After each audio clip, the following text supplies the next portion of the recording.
Bonsoir, mesdames et messieurs. Alexandre Baudouin et François Trépanier qui vous souhaitent la bienvenue à cette autre édition de Sport Express. Salut François. Salut Alex. François, d'abord, à tout seigneur, tout honneur, félicitations au Plaza de Marieville, Oui. dans la Ligue senior des cantons de l'Est, qui termine premier. Ils sont en feu, hein? Oui. On espère qu'ils vont livrer la marchandise en série, nous rapporter la coupe à Marieville et surtout, Alex, nous rapporter la coupe ici en studio. On la veut. Oui. Rob Fournier, le message est lancé à toi et tes joueurs. Parce qu'on avait lancé le message à la Coupe Grey, on va recevoir la Coupe Grey ici à Sport Express. Oui. Simon Charbonneau-Campo. Peut-être la Coupe Stanley à un moment donné.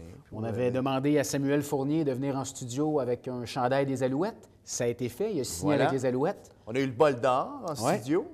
Écoute... Et peut-être une future médaillée olympique, mais quoi qu'il en soit, on a une médaillée canadienne. Oui, écoute. Et on aura l'occasion d'en reparler tantôt. On va quel bel invité avons-nous avec nous. On a deux beaux invités cette semaine. Deux beaux invités cette semaine. Surtout que mon ami Pierre est encore en studio. C'est ce que j'allais dire. Alors, on ne veut pas le vexer. Mais écoute, Justine Brasseur qui est avec nous, Alexandre, le nom Brasseur va vous dire quelque chose, hein? Bien, tu sais, François, elle a le nom présentement. Oui. Et elle est en train de se faire un prénom. Oui. Et plus rapidement qu'on le pense, cette Justine Brasseur, ça a une tête sur les épaules, seulement 13 ans. Seulement 13 ans, championne canadienne en couple au niveau novice en patinage artistique et médaille de bronze, 3e au Canada, Alexandre, en patinage individuel au niveau novice également. C'est la seule médaillée au Canada, double médaillée. Exactement. Qui a 2 médailles à cet âge-là. Je pense qu'il faut retenir ce nom-là, Justine Brasseur. Moi, je vais te dire un truc. J'ai 2 filles. Victoria qui va avoir 6 ans et Juliane qui vient d'avoir 3 ans.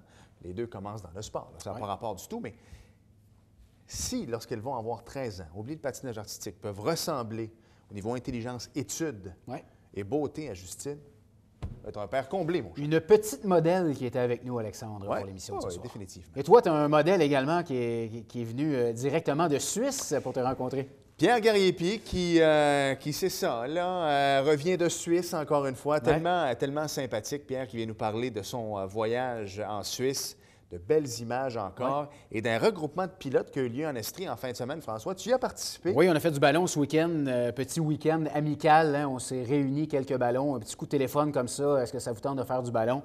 Et moi, c'est rendu une tradition avec mon ami Pierre Garriépi, justement. Et cette année, Julien Turcotte était avec nous, un autre de nos amis. Et beau rassemblement de ballons. On était 12 montgolfières qui sont partis des cantons de l'Est et on a dépassé Sherbrooke. La famille Vaillancourt aussi, il me semble. La famille Vaillancourt était là, Jacob était là, Richard était là. Écoute, il y avait plusieurs pilotes. Martin Honsworth, Éric Touga, Patrick Cloutier, Léo Berman, Sylvain Lebeau. J'imagine que j'en ai la grosse gomme des pilotes était là. La grosse gomme était là. Puis écoute, ça a été magnifique comme journée. Puis j'ai déjà hâte à l'an prochain. François, ce matin, on a appris, écoute, le Canadien est touché par les décès dernièrement. Ça a commencé avec M. Béliveau, ensuite de ça, la femme de Mario Tremblay, Colette, et ce matin, Piton Ruel, monsieur, il n'y en aura pas de facile, à l'âge de 76 ans. Écoute, tu sais que les entraîneurs à cette époque-là, François, ne faisaient pas l'argent qu'ils font aujourd'hui parce qu'un gars comme Michel Therrien peut gagner à peu près 2 millions par année. Et M. Ruel est décédé dans un ascenseur, probablement d'une crise cardiaque, d'une résidence de Longueuil, seul dans un... Tu sais, écoute, je trouve ça, avec la carrière qu'il a connue, moi, c'est l'image première. Les temps changent, Alexandre. Les temps changent, autre temps, autre mœurs, tu vas me dire. Et on m'a dit aujourd'hui que c'est Mario Tremblay qui avait été le consolé. Ça a l'air qu'il était à l'arrière de l'église lors des funérailles de M. Béliveau, et il pleurait. Et c'est Mario Tremblay qui est allé, parce que Mario Tremblay a joué sous les ordres de Claude Ruel, qui avait été en tout cas, le prendre dans ses bras. Et là, c'est feu Claude Ruel, feu Jean Béliveau et la femme de Mario Tremblay. Exactement. On va dire de quoi ça va parler hockey au ciel. Écoute, François, on va s'arrêter parce que sinon, on va être obligé de faire une conclusion de 15 secondes. On n'aura pas le temps de parler de NASCAR, Alex. Exactement. Oui, c'est vrai, ça s'en vient, ça n'a pas de bon sens. Alors, on s'arrête 30 secondes, même pas 5 secondes, et au retour, l'entrevue que tu as réalisée avec Justine Brasseur. Notre première invitée cette semaine à Sport Express a un nom de famille qui va vous dire quelque chose dans le domaine du patinage artistique au Canada et au monde. Elle s'appelle Justine Brasseur et elle est championne canadienne novice en couple et médaillée de bronze individuel en patinage artistique. Bonjour Justine. Bonjour. Merci d'avoir accepté l'invitation de Sport Express. Merci à vous. Bien, écoute, ça fait plaisir. On va mettre les gens dans le contexte. Tu es la nièce de la grande Isabelle Brasseur, bien connue, qui a fait plusieurs Jeux olympiques, native de Saint-Jean-sur-Richelieu. Le Colisée porte son nom. Oui. Là, est-ce qu'on peut voir, ce qu'on peut lire dans les journaux, qu'on peut voir un petit peu partout? Es-tu en train de suivre les traces de ta tante? Ben, j'aimerais ça. C'est sûr qu'elle m'inspire beaucoup. Je la regarde patiner, je regarde des vidéos, puis je suis vraiment impressionnée par ses performances. C'est sûr qu'elle habite au New Jersey, donc j'ai pas la chance de la voir à tous les jours, mais on s'envoie des messages, puis elle m'encourage pour mes compétitions. J'imagine qu'elle est fière de toi. Oui, vraiment. Parle-moi un petit peu, tu reviens tout juste de Kingston où tu as remporté le championnat canadien en couple avec ton partenaire Mathieu Ostigui, c'est bien ça? Oui. Et tu as terminé 3e au niveau individuel. On va commencer par le couple, parce que tu as remporté la médaille d'or. Parle-moi un petit peu comment ça a été. Je sais bien que tu as gagné, mais est-ce que tu t'attendais à monter sur la plus haute marche du podium? Bien, on a vraiment travaillé fort. C'était notre but depuis très longtemps, bien, depuis qu'on commence ensemble. Ça fait seulement 9-10 mois qu'on a patiné ensemble. C'est tout récent. Oui, vraiment. Puis, on n'avait pas fait notre meilleure performance au défi. Donc, on voulait vraiment faire une belle performance au championnat canadien. Et c'est ce qui est arrivé. Donc, on était vraiment contents. On a fait tout ce qu'on avait à faire. Puis... Ça a donné une belle médaille d'or. Oui. Puis au niveau individuel, tu as terminé 3e, c'est pas rien. Tu es 3e au Canada à l'heure où on se parle, au niveau novice en patinage artistique. Parle-moi de ta performance. Comment ça se passe là-bas? J'imagine que c'est pas juste une compétition, vous avez plusieurs... tu patines pas juste une fois, là. Non, on a un programme court et un programme libre. OK. Dans mon programme court, j'étais vraiment contente. J'ai fait un programme impeccable. Oui, OK. Ouais, c'était pas mal mon but de faire ça. J'étais vraiment contente, sauf que dans mon programme long, j'ai eu des petites difficultés. C'est sûr que j'étais moins contente, mais c'est quand même pas rien, une 3e place. C'est pas rien, c'est très, très bon. Parlons un petit peu de l'entraînement, Justine. J'imagine qu'avec les études, l'entraînement, parle-moi un petit peu du nombre d'heures d'entraînement. Comment ça fonctionne une semaine pour toi au niveau de l'entraînement? Bien, je fais à peu près 20 à 25 heures de patinage par semaine. OK. Je me lève le matin à 6h30 pour aller à l'école. Je fais un sport-études, donc le matin, l'école et l'après-midi, le patinage. À midi, je termine l'école, je prends un autobus, je me prépare vite, je mange. Puis à 1h, j'embarque sur la glace jusqu'à à peu près 5h, 5h30, ça dépend des jours. Ça, c'est à tous les soirs? Oui. OK. Puis ensuite, des fois, j'ai du hors-glace à faire. Donc, je dois m'entraîner dans un gym. Donc, c'est sûr que des fois, je reviens chez moi vers 7h, 6h30, 7h. En plus, après, j'ai les études. Oui, les devoirs. Oui. J'essaie de me coucher vers 9h pour ne pas être trop fatiguée pour le lendemain. Je veux bien performer à chaque jour. Donc, mon but, c'est de me coucher vers 9h. Puis comment on fait pour bien combiner ton sport et les études? Parce que ça prend un rythme de vie qui est assez strict. Hein? Tu peux pas te permettre d'aller écouter un film chez ton ami jusqu'à 10 h un soir quand tu sais que le lendemain, tu as de l'entraînement, tu as des devoirs à faire. Comment tu fais pour bien gérer ça, les études et ton entraînement de patin? Bien, je suis vraiment quelqu'un de travaillante. C'est sûr que je me permets moins d'aller avec mes amis, mais je trouve que c'est correct comme ça. On dirait que je suis habituée de faire ça, donc j'ai pas d'autre mode de vie, on dirait. Comme depuis que je suis petite, je fais pas mal ça. Puis c'est pas... je trouve que c'est normal pour moi. C'est correct pour toi? toi? Oui, c'est ça. Comment ça a commencé, le patinage artistique? Je sais qu'il y avait ma tante Isabelle qui en faisait, puis que tout le monde connaissait, puis j'imagine qui était ton modèle et qui est encore ton modèle. Ouais. Mais est-ce que c'est vraiment à cause d'Isabelle que tu as commencé le sport du patinage artistique? Bien, aussi, ma mère, elle m'amenait comme dans du patin libre, puis elle me poussait avec une poussette, puis moi, je montrais mon doigt pour aller sur la glace. OK. Donc là, ma tante, justement, m'a fait livrer des patins, puis depuis ce temps-là, j'ai tombé en amour avec la glace. Fait que là, tu patines depuis quel âge? Depuis que j'ai l'âge de 2 ans, mais en cours privé avec José Picard et Marc-André Craig depuis l'âge de 4 ans. Là, j'imagine le but ultime d'une patineuse artistique, surtout qui réussit maintenant à l'échelle nationale comme toi, c'est une participation aux Jeux olympiques, j'imagine? C'est le grand rêve? Oui, c'est sûr que ça serait un grand rêve pour moi, mais j'y vais jour après jour, puis je travaille fort, puis je veux faire tout ça avec le plaisir. Là, qu'est-ce qui s'en vient pour toi? Là, tu viens de remporter 2 médailles au championnat canadien. Est-ce qu'il y a d'autres grosses compétitions qui s'en viennent ou ça va être plus des compétitions ici au Québec? Non, bien, ma saison de patinage est terminée pour cette Pour saison. cette année? Oui, OK. c'est ça. Là, il y a les spectacles qui s'en viennent. OK. Donc, après chaque saison de patinage, on a des spectacles. Ouais. Ensuite, dans chaque catégorie, dans chaque discipline, je vais monter de catégorie, OK. qui est junior.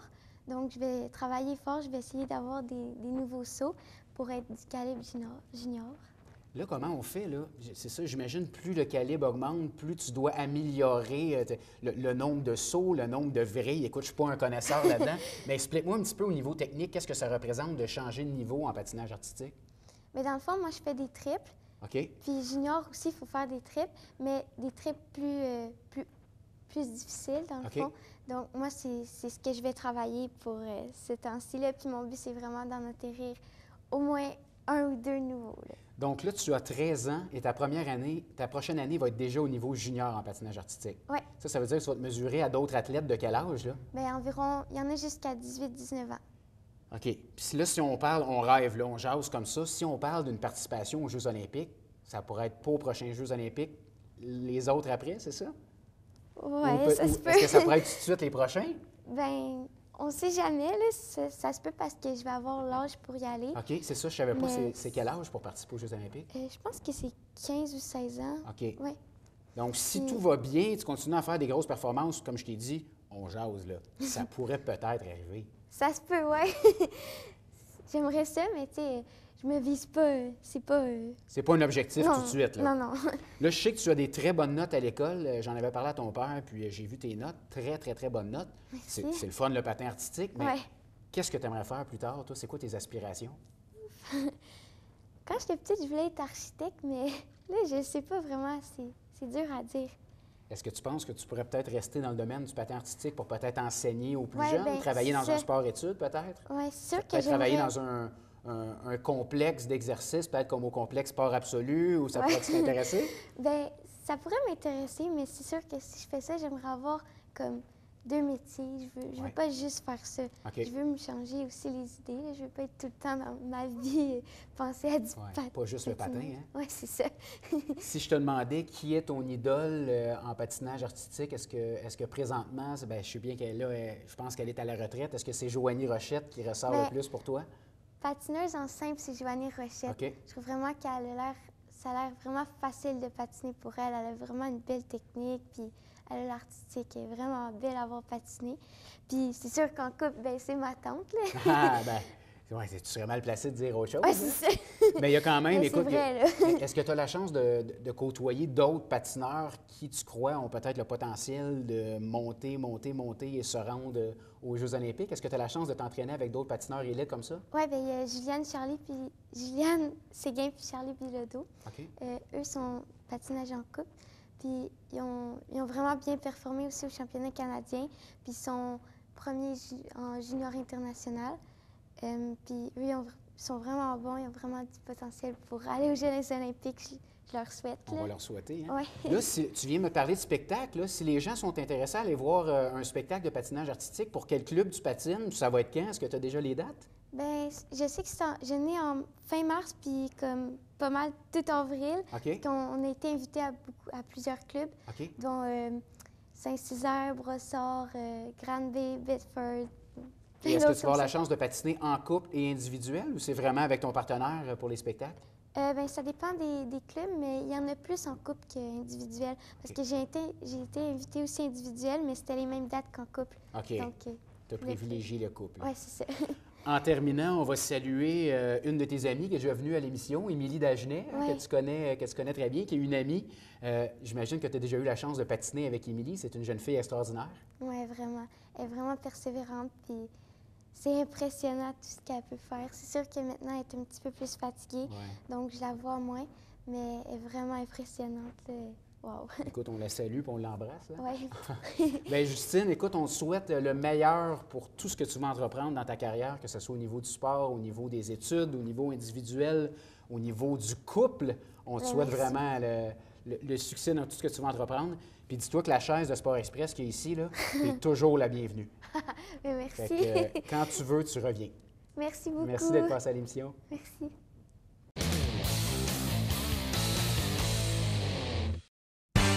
Dimanche 9h30, Télé Bingo, on vous attend.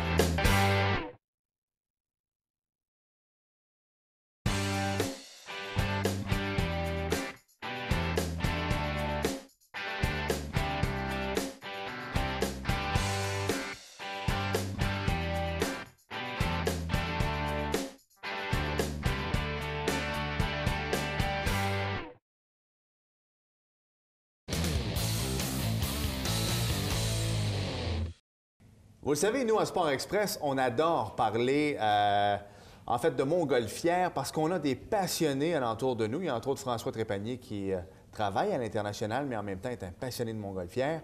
Et on a Pierre Garriépi qui vient nous rencontrer 1 à 2 fois par année, qui, lui, est un pilote émérite. Il n'y a plus besoin de présentation. Salut, Pierre. Bonjour, Alexandre.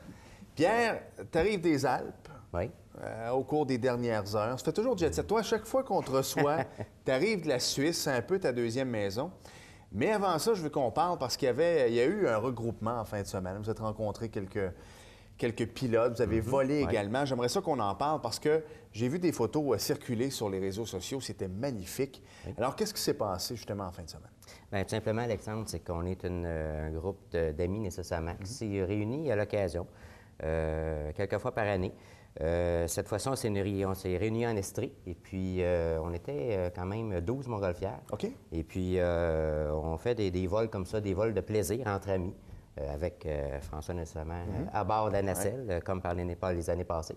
Et puis, ce qui nous permet en hiver nécessairement de voler dans des secteurs qu'on ne connaît pas ou qu'on connaît moins. OK. Et puis, ça nous permet de découvrir des beaux endroits, des superbes endroits, de voler beaucoup plus longtemps et plus loin. Donc, par conséquent, bien, on s'est amusé grandement en fin de semaine.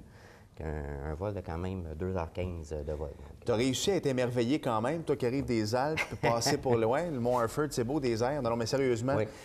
J'ai posé la question hors d'onde avec François, puis j'avais l'intention de t'en parler aussi. Comment c'est voler en hiver? Parce que c'est sûr que nous, avec l'International de Montgolfière ici à Saint-Jean-sur-Richelieu, ballon égale été, même chose avec Gatineau, qui est un gros festival aussi. Mais on peut voler l'hiver, Pierre? Oui, on peut voler l'hiver. Il se fait des très beaux vols l'hiver, même à des températures quand même extrêmes, on peut dire du moins 15, moins 20. Parce qu'en fin de semaine, c'était pas chaud pour la pompe à eau. C'était pas chaud, effectivement. Disons qu'après 2 heures de vol, on sentait un peu le froid nous prendre un peu par le bout des doigts, si je pourrais dire. Mais oui, effectivement, on peut voler en hiver. On fait des super beaux vols. Et puis, la différence, c'est sûr que oui, si je fais la comparaison avec les Alpes, disons que mais c'est différent. C'est tout simplement différent. Il faut juste le voir différemment. C'est sûr que les montagnes, au lieu d'avoir un 9 000, 10 000 pieds autour de nous, bien, les montagnes ont peut-être 1 000, 2 000 pieds. Mais c'est pour ça qu'on va d'ailleurs dans des secteurs comme en Estrie, qu'on connaît moins, qu'on vole moins souvent l'été, qu'on ne vole pas du tout l'été là-bas. Donc, c'est très différent, mais chaque vol vaut son détour.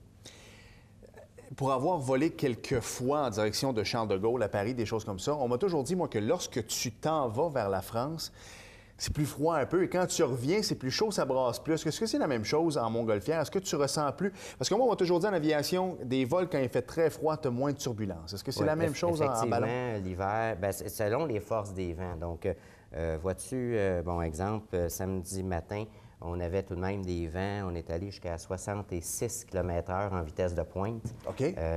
Puis, nécessairement, en vol, on ne le ressent pas, mais pas du tout. Donc, on le ressent, on le voit seulement lorsqu'on regarde au bas de la nacelle, on voit le terrain défiler sous nous.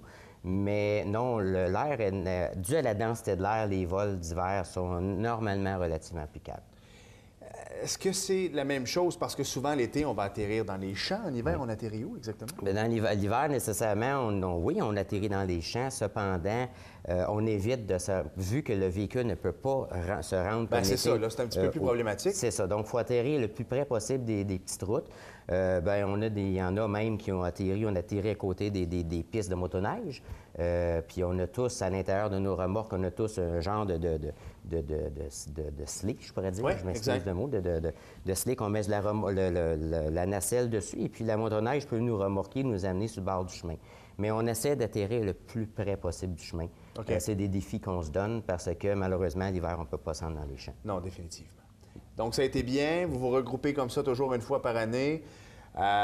Et toi, bon, pour plusieurs, c'était peut-être la première fois qu'ils volaient depuis un petit bout de temps? Il y en a quelques-uns, oui, effectivement, qui n'avaient pas volé depuis l'automne. Donc, ça donne l'occasion de se dérouiller un petit peu, de monter ses heures, de faire des vols totalement différents. Parce que c'est sûr que l'hiver, on a beaucoup plus de précautions à prendre, que ce soit sur pressuriser les réservoirs, parce que le propane, nécessairement, se condense plus, est plus froid, donc donne moins de pression. Donc, il faut pressuriser les réservoirs.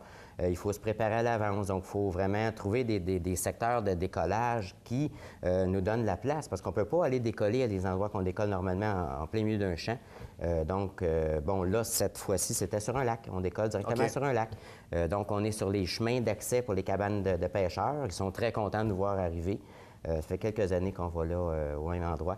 Et puis, c'est des endroits dégagés, puis on peut voler à partir de ces endroits-là. Donc, toi, par exemple, la semaine dernière, Oui. tu étais en Suisse. Oui. Ta deuxième maison. Semaine pour semaine. Samedi matin, on volait avec François et Julien, entre amis, dans le secteur d'Estrie. Une semaine avant, j'étais en Suisse et je faisais un vol là-bas. Je pensais hâte avec ma petite fondue chinoise samedi soir passé, mais quand j'ai vu tes photos sur Facebook, je me dis, ouais, finalement, c'est pas grand-chose. Toi, tu as mangé une petite fondue dans les chalets suisses et non pas le bon vieux restaurant de poulet qu'on n'a plus au Québec. Mais sérieusement, c'est pas la première fois que tu y vas. Non. Mais ce sont de passionnés pilotes là-bas également. Parle-moi un peu de cette semaine-là, comment ça a été? Bien, disons que c'était une semaine qui était assez complexe et assez technique. OK. Côté météo, je crois que la météo qu'on a vécue à Saint-Jean cet été, avec malheureusement les 3 jours de vol qu'on a fait. C'est ça, ça n'a pas été terrible cet été là, au niveau du vol? Ça n'a pas été terrible cet été au festival. Cette météo-là, malheureusement, s'est transportée en Suisse et ça n'a pas été terrible non plus. C'était très problématique côté vol. Toujours des décisions comme ici, vraiment tirées au couteau. Quel genre de temps on a présentement en Suisse? La température là-bas qu'on a eue, le plus froid qu'on a eu, c'est moins 8 degrés la nuit. Température la plus froide qu'on a eue en 2 semaines. Et puis le jour, on parle entre moins 2 et plus 2 degrés. Donc, c'est beaucoup plus doux qu'ici. Donc, on est allé se réchauffer un petit peu dans ces secteurs. Des températures qu'on voit plus style Vancouver à peu près. Oui, on pourrait dire, exemple, style ouest canadien. Côté nébulosité, c'était des nuages, de la neige, du vent, exceptionnellement du vent, parce que c'est très rare que dans cette vallée-là, il y a du vent. Mais oui, on a eu du vent. Donc, on a pu réaliser tout de même 5 jours de vol. Mais ça ne veut pas dire que c'était valable comme ici 2 fois par jour. Sur 5 jours de vol, il y a des journées que c'était le vol le plus court qui s'est passé, c'était des vols de 30 minutes. Donc, c'est un vol court, la mauvaise température est rentrée. Donc, 5 jours de vol, il y a eu 7 vols au total sur une possibilité de 18. Donc, c'était là-dessus très technique. Très dur, mais c'était une semaine très plaisante parce que, bon, nécessairement, quand tu ne voles pas, bien, on vit, donc on a vécu. Du fromage, du fromage, vin. Oui, on a effectivement. On a tout vu ça. Pierre, est-ce que c'est vrai que si l'International de Montgolfière se tenait en hiver, on aurait plus de vols? Est-ce qu'il y a des conditions hivernales qui se prêtent plus des fois à des vols qu'on aura en été, par exemple? C'est dur à dire, Alexandre, pour la simple et bonne raison que faudrait vraiment tomber dans des semaines en hiver où il y aurait, exemple, 10 jours ou 5 jours en ligne de beau temps. Il ne faut pas oublier qu'au festival à Saint-Jean, on a déjà connu des festivals de 14-15 vols sur 18. Donc, je pense que l'année passée, c'est peut-être pas une année de référence. Comme en Suisse aussi, on a déjà connu la toute première année que je suis allé là en 2010, on a connu des hivers où sur 9 jours, il y avait 7 jours de vol. Donc, par conséquent, je pense que c'est selon les courants d'air et les masses d'air. Mais est-ce que c'est vrai, cette rumeur-là? Je ne peux pas le confirmer. Tu ne peux pas le confirmer. Tu retournes quand? Moi, je retourne... la semaine prochaine? Presque. Ouais, c'est ça. À la fin mars, à la fin mars, je suis encore là pour 3 jours. J'ai des vols de cédulés, des parachutistes. On fait un vol, un groupe de parachutistes qui ont demandé de sauter en parachute de ballons. Et puis, il y avait besoin de pilotes pour prendre les ballons là-bas. Donc, rien de trop beau. Là. On y va, mais moi, je vais à Sherbrooke 3 jours, ça me prend 3 semaines de préparation. Toi, tu vas en Suisse 3 jours. On va en Suisse 3 jours la fin de semaine. Disons que c'est dur sur le système, mais ça vaut réellement la peine d'y aller. Et puis par la suite, on y va. Je lui retourne au mois de fin avril pour une semaine cette fois-ci, et ainsi qu'en fin septembre pour une autre semaine. Ah, mais c'est quand même pas si mal. Oui. En terminant, parce que je sais que Schumacher habite la région également. Je sais que tu as des contacts privilégiés avec la famille là-bas, on va se le dire. Alors, je pense que sa réhabilitation va bien. Oui, bien, on a eu des nouvelles fraîches quand même. Je pense que c'est public aussi, ce qu'on dit. On a eu des nouvelles fraîches et puis, il est quand même conscient présentement, mais la réadaptation va être quand même relativement longue, mais devrait bien s'en sortir malgré tout. Pierre, toujours un plaisir, toujours de belles images également qu'on peut voir pendant les entrevues avec toi. Merci beaucoup pour le plaisir. Cet été, il faut voler ensemble. Bien, ça fait plaisir. Merci, Pierre. On se le promet. Merci.